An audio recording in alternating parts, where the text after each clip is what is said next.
O Tribunal do Júri é a única instância do Poder Judiciário em que o veredito não é dado por um juiz ou juíza, mas por um grupo de moradores da comunidade onde o crime foi cometido. Qual a efetividade, vantagens e desvantagens desse procedimento e como que ele se adaptou e foi impactado pela pandemia?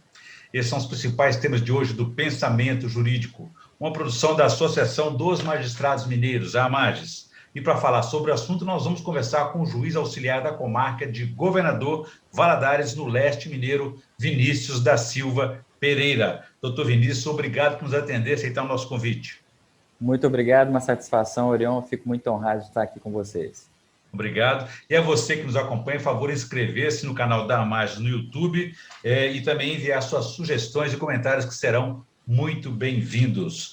Doutor Vinícius, então, vamos iniciar nossa conversa a respeito dessa situação envolvendo o Tribunal de Júri, que tradicionalmente, né, ele é realizado presencialmente. Com a pandemia, como é que ele se adaptou para manter a sua efetividade, as exigências constitucionais da defesa, enfim, foi realizado também virtualmente ou não? Certo. Orion, essa questão da presencialidade, né, do Tribunal do Júri, ela é muito importante, né, porque é o jurado, que é a pessoa leiga, o comum do povo, que irá decidir ao fim e ao cabo, né, o destino daquela pessoa que está ali sendo julgada. É muito importante que ela tenha o contato ali com o promotor, com o advogado de defesa, para ouvir as suas razões, né, para ouvir o próprio réu ali sendo interrogado, se for o caso. Quando nós começamos a pandemia, infelizmente, naquele momento em que se houve um determinado fechamento, uma restrição total, né, do serviço, os tribunais do júri, eles ficaram suspensos as sessões presenciais, inclusive por própria determinação do Tribunal de Justiça de Minas. E ao longo da pandemia, com algumas flexibilizações, alguns magistrados optaram por tentar uma forma híbrida, né, de julgamento, em que algumas partes participariam de forma virtual, como, por exemplo, no seguinte modelo: juiz e jurados presentes, respeitando o distanciamento social dentro do salão do Tribunal do Júri, no prédio do fórum, e promotor de justiça e advogado de defesa, réus e testemunhas participando da sessão de forma virtual. Mas isso, creio que não ocorreu muitas vezes. Hoje, já com essa maior flexibilização, né, o que se tem feito? Se tem adotado, então, a sessão presencial, procurando respeitar a questão do distanciamento entre os jurados que vão compor o conselho de sentença, o promotor, o juiz, o defensor, o réu e as testemunhas, e minimizado, né, ou restringido sensivelmente o número de pessoas que podem estar assistindo à sessão plenária, já que o julgamento, em regra, ele é público. Então, foi uma solução, digamos assim, híbrida inicialmente, né? Presencial e virtual, não totalmente virtual, até porque isso pode trazer dificuldades para a defesa do réu, não é? Exatamente, para a defesa e não só para a defesa, mas poderia de alguma forma gerar algum tipo de questionamento que poderia levar à própria nulidade e à perca do ato, né? Já como a questão que é a incomunicabilidade dos jurados, né? Ficaria uma grande questão de como se verificar essa incomunicabilidade dos jurados se eles pudessem, por exemplo, participar de forma virtual. Então, por essa razão, se fazia nesse início aí de forma híbrida. Ou seja, há esse risco, então, se numa decisão desfavorável, a defesa e o réu procurarem aí um recurso para tentar anular esse julgamento que foi feito fora, digamos aí, dos padrões, né, mais conhecidos, mais tradicionais. Exatamente, Orion. Não só a defesa, né, mas o próprio Ministério Público, né, como parte acusadora, e também, em se vendo prejudicada com eventual veredito que não concordasse, poderia também arguir esse tipo de nulidade. Entendi. Parece que o Conselho Nacional de Justiça também se manifestou a respeito disso, levou algum tempo para poder se adaptar. E qual foi a orientação que ele deu para os magistrados e magistradas?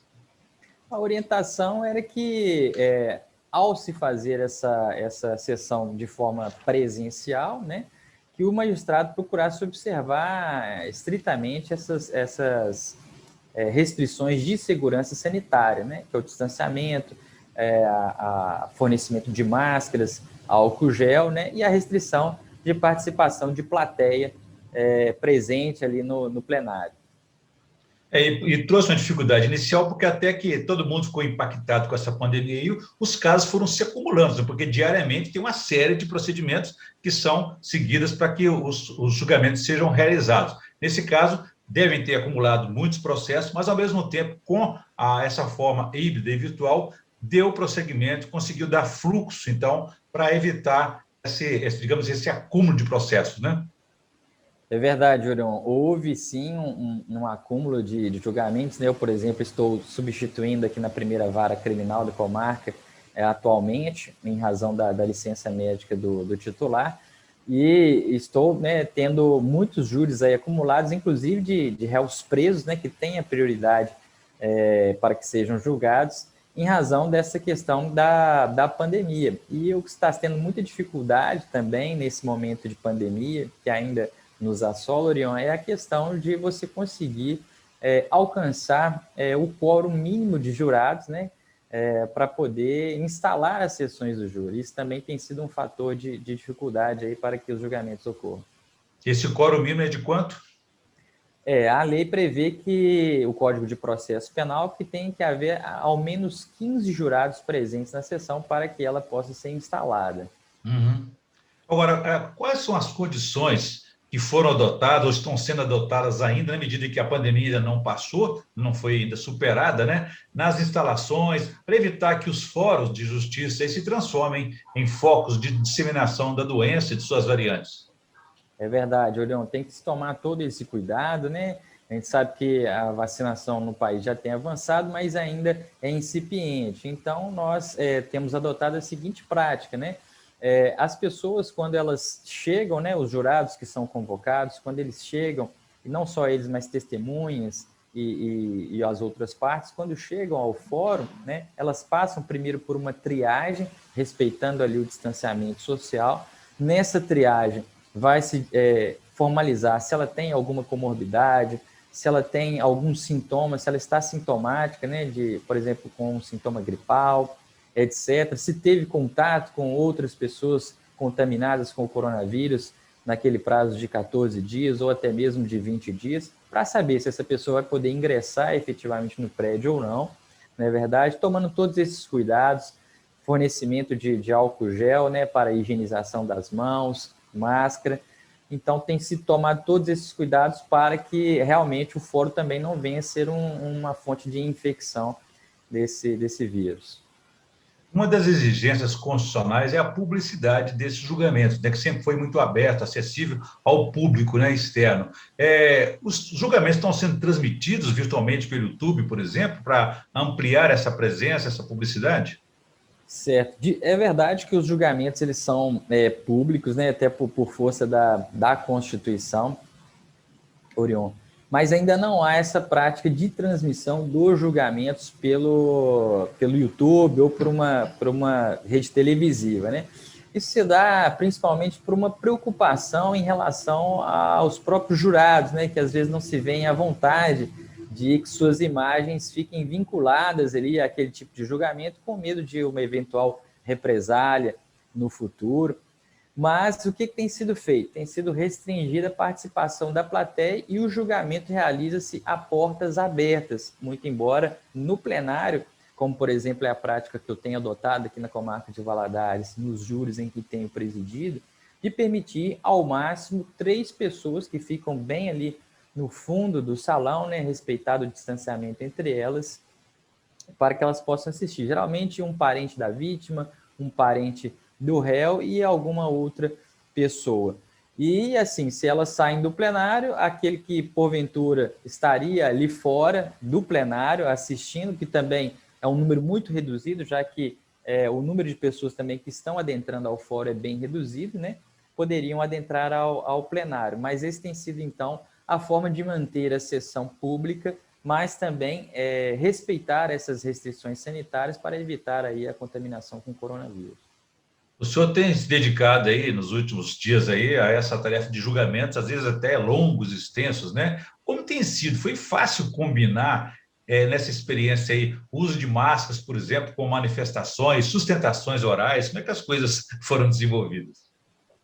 Leorion, essa questão realmente é muito complexa, né? Porque o uso da máscara por si só, ele é muito incômodo, embora muitas vezes necessário, né? Ele é muito incômodo, principalmente para quem vai falar muito tempo, né? E quem usa óculos, por exemplo, começa a embaçar os óculos, então há uma certa dificuldade, né? As partes têm usado um microfone para poder dar uma melhorada, né, na questão do tom de voz, para que os jurados possam escutar com perfeição as suas argumentações no momento dos debates orais, e a depender do caso, né, respeitado ali o distanciamento entre aquele que está falando, seja o promotor de justiça ou o advogado de defesa, dos jurados, com uma distância bem boa, tem se permitido que eles, não tendo nenhum tipo de sintoma, falem sem a máscara.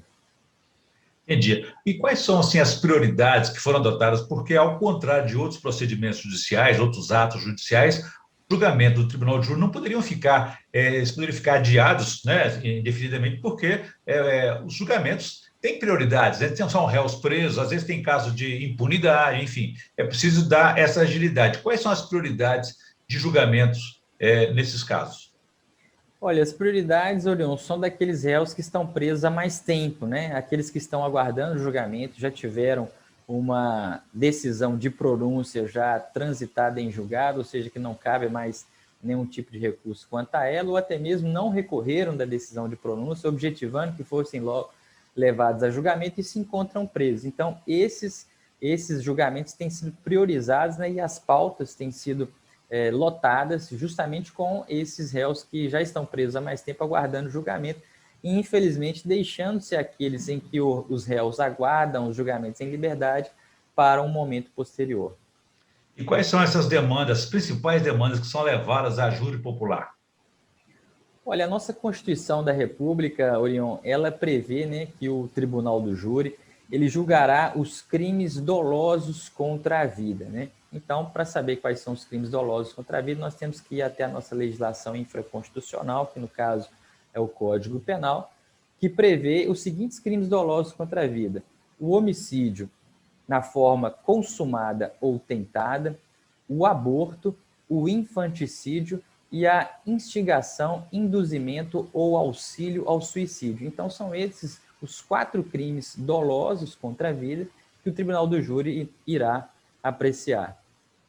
Essa priorização é importante para evitar uma injustiça maior, como o senhor disse, de réus presos, por exemplo, né? E até mesmo de impunidade daqueles que cometeram os crimes e ficam aí aguardando um julgamento. Eu imagino até, doutor Vinícius, que essa forma híbrida, tecnológica, adotada aí virtualmente, até facilitou e agilizou os julgamentos, na medida em que não precisa mais de localizar uma testemunha, trazê-la até o julgamento físico, digamos assim, que ela pode participar virtualmente. Isso facilitou mesmo? Olha, na questão das audiências, realmente isso tem dado uma facilitada, né? Até porque, Orion, o júri, né, ele não se manifesta somente ali no plenário, no julgamento efetivo pelo conselho de sentença. Ele é um procedimento complexo, composto de 2 partes. Uma primeira chamada de sumário de culpa, em que o juiz togado, juntamente às partes, irá promover todos os atos ali até se decidir se o réu será efetivamente julgado pelo Tribunal do Júri ou não. E nessa primeira fase, então, nas audiências, isso tem sido um facilitador tremendo. Por quê? Com essas restrições que nós temos das pessoas irem até o fórum, né, a forma delas poderem depor de onde se encontram de forma virtual, e até mesmo pessoas que moram fora da comarca, né, precisariam ser ouvidas por cartas precatórias, às vezes até em outros países, essa tecnologia, ela facilitou demais esses depoimentos e na agilização desses processos. Agora, na realização, então, do julgamento virtual, o réu preso, por exemplo, ele vai responder, ele vai participar virtualmente da própria penitenciária. Existe um local onde ele pode participar, se manifestar, a sua defesa também, e ele pode se negar ou não a participar virtualmente? Olha, eu particularmente entendo, Orion, que ele pode sim se negar a participar virtualmente, que ele teria um direito de estar presente e presencialmente, né, sendo até um pouco redundante, na sessão de plenário do julgamento do júri. Essa forma híbrida, né, ela é um pouco complexa, porque você tem que também manter o contato do réu com o advogado, né? Porque justamente naqueles momentos em que o réu, que as testemunhas, por exemplo, podem estar sendo inquiridas pelo advogado, o réu pode se entrevistar ali a qualquer momento com o advogado e falar, olha, pergunta isso aqui para a testemunha que pode esclarecer algo. E se não tem esse contato, né, se não se está ali perto, isso fica realmente dificultado e pode prejudicar a defesa do réu, levando à eventual nulidade do julgamento. Então, por isso que nessas questões aí é priorizável que o réu esteja presente lá no tribunal, lá no fórum. Entendi. Doutor Vinícius, agora o senhor falou a respeito das dificuldades aí do quórum de jurados, né? Qual que é o perfil e critério na escolha desses jurados?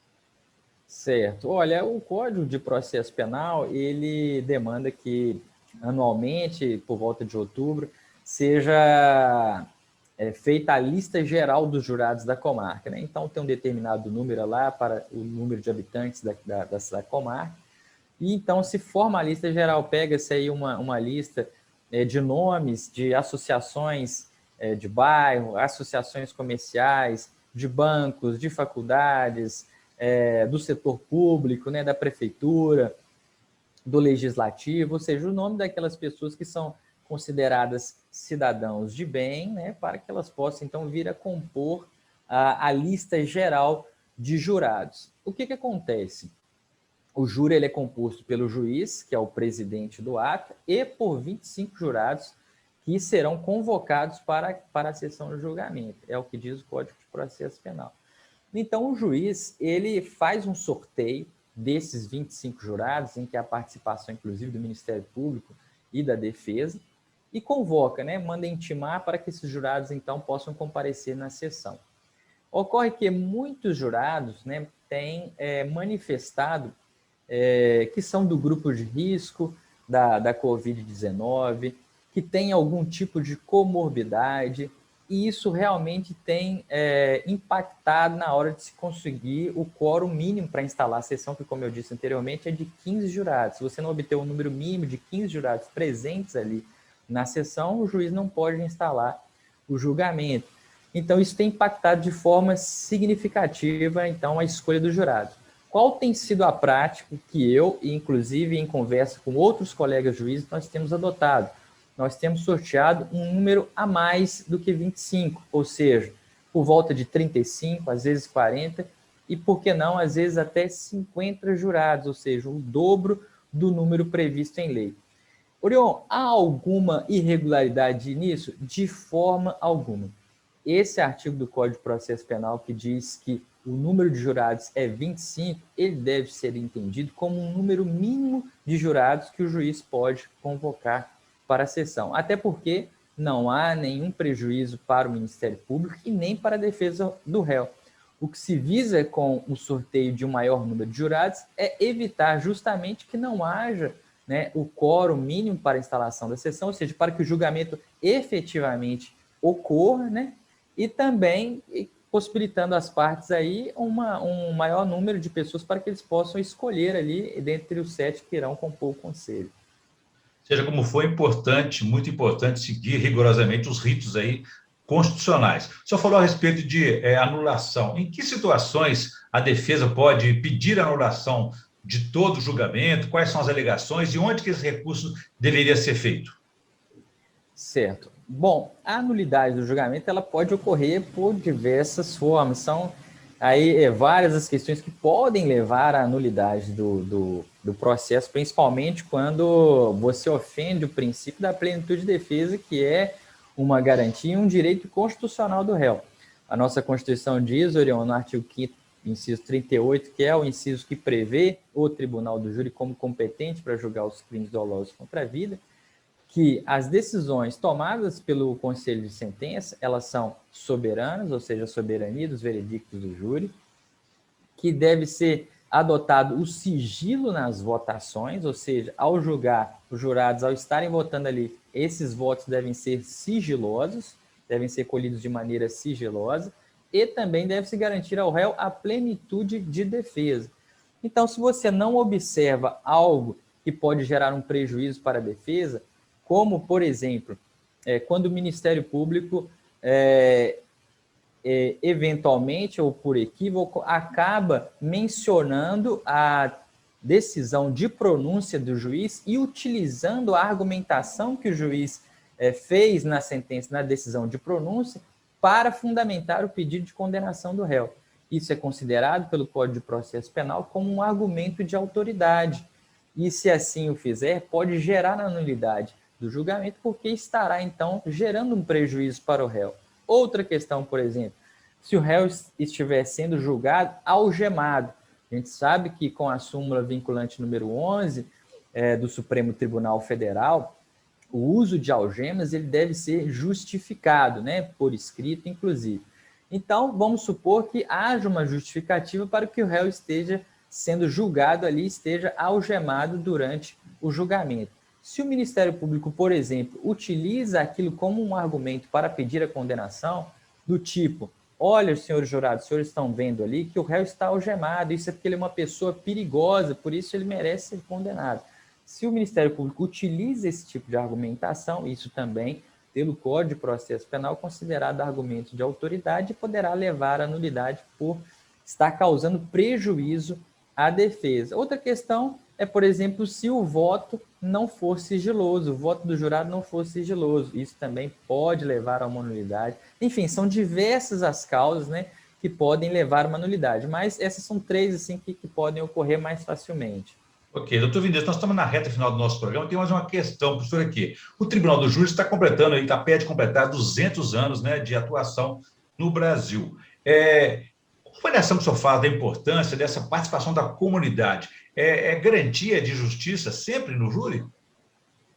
Olha, Orion, o Tribunal do Júri, como você disse, é uma instituição que já está aí beirando ao seu bicentenário, né?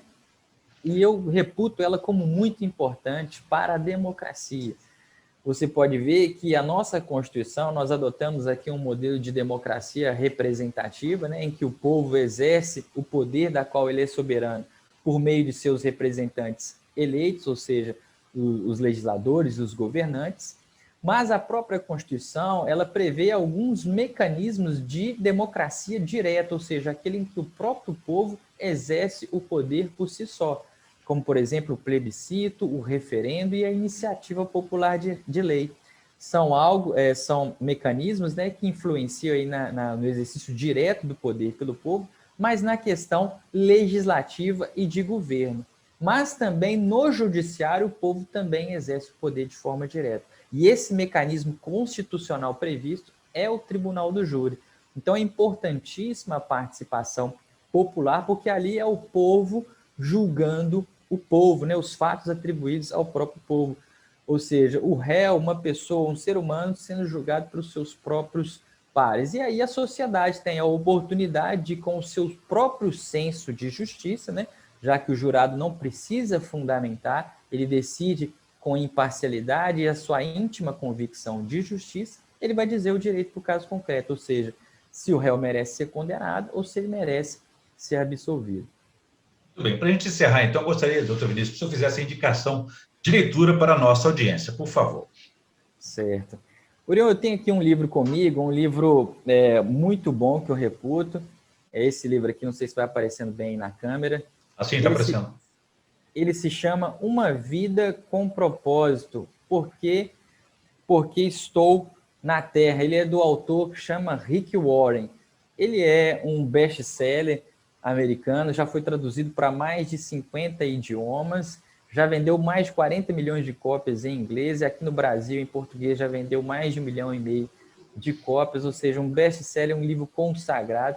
E é a minha dica para aqueles que estão nos assistindo, um livro para que você possa ter um guia aí para viver a sua vida com um propósito, né? Afinal, todos nós temos aquela pergunta, o que estou fazendo aqui nessa terra? Qual o meu propósito de vida? Então, esse livro te ajuda a responder essas questões e é uma leitura muito agradável que eu recomendo muito.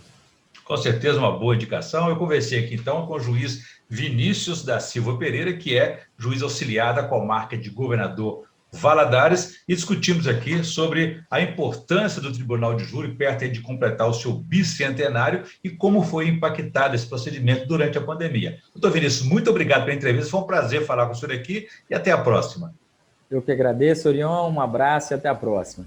Muito bem, e é você que nos acompanhou até aqui. Você pode ver e rever esse programa, essa entrevista, no canal da Amages, no YouTube, nas redes sociais e também no site da associação. Ficamos por aqui. Um abraço a todos e até a próxima.